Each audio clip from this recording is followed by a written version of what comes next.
Hey guys, this is Abhishek from GadgetShoes.com, and today we are here at the Microsoft booth and we have the all-new Lumia 640 with us. This is a device which has been announced today, and it is coming with pretty good hardware specification and a pretty good display this time, which is something which is very much needed after the launch of Lumia 535, I would say, because we have got a lot of complaints for the 535 as far as display is concerned. This device has a clear black display. It is an IPS LCD display which will give you pretty good viewing angles, and the color protection is also good. When it comes to the display clarity, the display clarity is also very nice. You can see the display from almost any angle without any issues, and there is no pixelation on this device because of the 720p display which we have on this 5-inch phone. Talking about the build quality is also good. Again, it is a plastic phone and you have a plastic back cover which again can be removed. One thing which I do not like much is the glossy back cover, which will get a lot of fingerprints and scratches over time, but you can always change it. We have the power and sleep key and the volume rocker. These are plastic buttons and they can give you good amount of feedback whenever you press them. At the top you have a 3.5 audio jack. At the back you have an 8 megapixel camera module which can record high definition video at 720p as well as at 1080p at 25, 24 or 30 fps, so which is very good. And the rear camera does perform pretty good as well in low light. When we talk about the rear, we have the loudspeaker over there, which is a kind of a hole over there, and it is pretty loud in terms of the sound, not too loud, not too less as well in terms of the sound. We have the Microsoft branding over there at the back, and we have the front over there. We have nice metallic earpiece below the glass. We have a 1 megapixel fixed focus camera on this phone on the front, which can take pretty good photos. Maybe you might not expect a 1 megapixel to perform that good, but this device has a pretty good front camera, and we will just show you that. Talking about the front, bottom, we have the touch capacitor buttons which are there within the display, not on the body of the phone, and we have a nice microphone cut out over there, which is the primary microphone on this device. And when it comes to secondary microphone, I am not able to locate a secondary microphone on this phone, and maybe it is not there at all.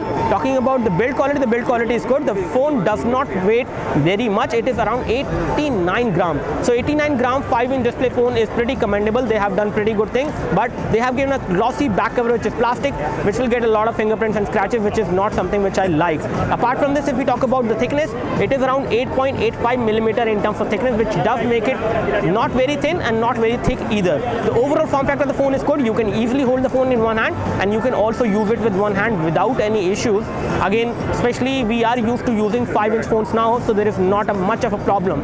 Taking a look over the software side, we have the settings over there, and first of all we will take a look over the version of Windows phone we have on this one, and we have something running newer than Windows Phone Update 1. So it is Windows Phone 8.1 Update 2, which is newer than the Denim update which we have seen till now, so which is good. Apart from that, we have storage information over there. As far as storage is concerned, we have 8 GB of internal storage, and let me just show you the current information as far as storage is concerned. We have 8 GB of internal storage. Out of that, 4.36 GB is used. It is a prototype phone, that is why the storage is used much, but on a retail phone you will get more storage. As of now on this one you get 2.92 GB free, and you do have support for SD card. I can remove the back cover and show you the phone from the back side so that you can get to know about the connectivity, and the correct way to remove it is to apply some pressure over there and then put your thumb over there, and you can easily remove the back cover. You cannot remove it from the bottom side, so don't do that. We have the battery over there, which is a 2500 milliampere hour battery, and when it comes to the SIM card slot, we have a SIM card slot over there. This is an LTE model which we have with us, although this will be available in 2 models. One is going to be non-LTE, and this is going to be the LTE model, which is having a single SIM slot. I'm not sure about the other one, whether that is dual SIM or not. We have the battery which is removable, and we have the the SD card slot over there, in which you can insert a SD card up to 32 GB or more as well. Even 64 GB micro SD memory card will work on this phone. Talking about the OS, let's take a look over some more things on the OS side, and we will take a look whether we have support for sharing internet on this one. So we do have support for sharing internet. As you can see, you can create a portable Wi-Fi hotspot. You can share you have Bluetooth tethering as well, but USB tethering is not supported on this phone. And when it comes to some more things, let's take a look over the connectivity options, and we will go to the settings again. And we do have NFC as well. As you can see, NFC supported, VPN is also there.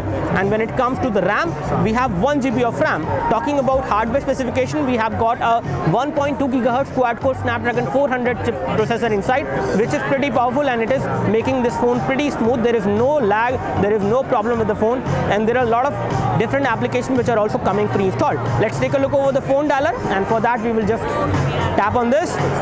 So we have the phone dialer over there. You can easily dial the number by just tapping over here. But you do not have the option of making a video call on this phone. Let's take a look over the messaging application. On the messaging application, you can compose a new message and you can do swipe to type. You can do swipe to type even with one hand. It is pretty accurate and it does detect what you are trying to type. So it is pretty good in that department, and swipe to type is pretty smooth. And you can always type with your hand. You also get a pop-up of whatever key you are pressing. You can always type in landscape mode in case you face any issues. Let's take a look over the camera performance before we end this review. And for that, we will launch the camera on this phone. This is how the camera interface actually look like. And let me just come back from the settings. As far as the front camera is concerned, the front camera is capable of recording high definition video at 720p at 30 fps, and you cannot change that. When it comes to the rear camera can take 1080p videos as well as at 720p videos, and you can change that. Let's take a front camera selfie as of now before we go ahead further. So the front camera selfie has been taken. I can show you that. This is how the front camera selfie actually look like. I would say the front 1 megapixel camera is doing a pretty good job on this phone, and it is giving very good clarity, and color production is also nice. Even when I have taken this photo against light, the 1 megapixel camera on this phone is doing a pretty good job. This is another photo which I have taken from the front camera. It is also looking good. Let's take a look over the rear camera performance. I have taken a photo from the rear camera earlier. This is the rear camera photo and it looks pretty good.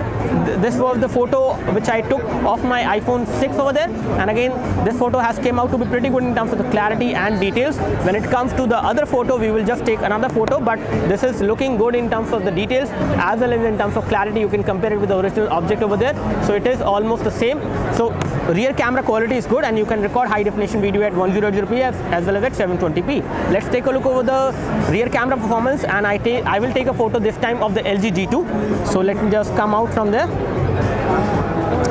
And you can bring up the touch capacitive buttons by just swiping upwards from the bottom, and I will take a photo right now of the LG G2. So we have taken the photo of the LG G2. I can show you the same.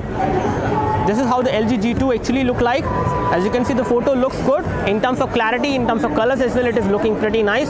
Everything is captured very nicely on this phone, and you do get a lot of other options as far as the camera interface is concerned, which is good. Let me just toggle back to the rear camera interface. So this is how the rear camera interface look like, and as you can see, you have a lot of options. You can have white balance, the ISO settings and other things which you can control. Here we have settings. On the settings, you have different kind of lenses. You have bracketing. You have the option of taking a video, a photo bus mode. You also have a disabled feature as well in case you would like to disable that. So this is all you have, and you can easily toggle to the video mode directly from the camera interface. Once you go back, you can see you just need to tap over here and you will be in the video mode, and you can record high definition video from this device at 720p as well as at 1080p. So in all, this looks like a very decent device, a very good device in terms of the build quality. The build quality is again plastic, but pretty good for a device like this. It is going to be very affordable, and it should be less than 15,000 rupees. It should be priced very aggressively. I would say it might be priced around 14,000 rupees. Talking about the differences in between these two phones, there are some differences like the battery. So the battery is bigger over here on the 640 XL, and we have a smaller battery over there which is a 2500 milliampere battery, whereas this one is a 3000 milliampere battery. The rear camera is also better over there. It is Zeiss optic camera. It is a 13 megapixel camera, almost like pure view camera actually. It is better in terms of the clarity, and it can take videos at slow motion as well. And we have the LED flash over there. LED flash is also there. Apart from that, the display size is bigger over here, which is 5.7 inch on the Lumia 640 XL, which is a bigger device, and this device has got a 5-inch display. So in case you want a bigger display, you can go for this one. In case you want a bigger battery, you can go for this one. In case you want a better camera, you can go for the Lumia 640 XL, which is better in almost all these three major departments which normally matter to the consumer out there. So this is the major difference between these two, and the physical dimensions as well. The device which is here, the Lumia 640 XL, is definitely kind of thicker, and it is also heavier in terms of the weight as compared to the 640, definitely because of the physical dimensions and the display size. So in all, these two devices are very close to each other. The hardware remains the same. We have the same 1.2 GHz Snapdragon 400 processor on these two devices. We have 8 GB of internal storage on both of them.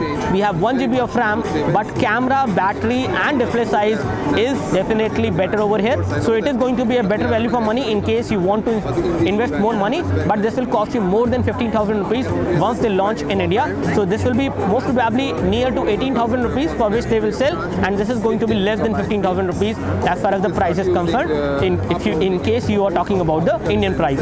And one more thing which is good, you have a glossy back cover on the Lumia 640, which again will get a lot of fingerprints and scratches over time, whereas we have a matte finish back cover on the Lumia 640 XL, and the back cover is again removable over here as well as over here, and the battery can come out from both of these two phones. And when it comes to the SD card slot, let me just confirm that whether we have SD card slot on the Lumia 640 XL.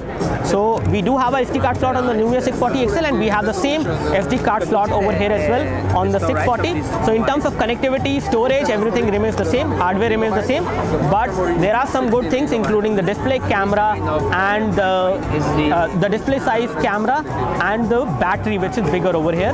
So these are the differences in between the Lumia 640 and the 640 XL, and let's see what kind of response it gets. In case you have any questions for the Lumia 640, do let us know. You can leave your questions in the comment section below. You can like this video. This video helped you by clicking the like button below. You can subscribe to our YouTube video channel for more videos like this by clicking the subscribe button below. Thanks for watching this video. This is Abhishek signing off. Thank you. Just two screens. This one is on, and this is scrolling.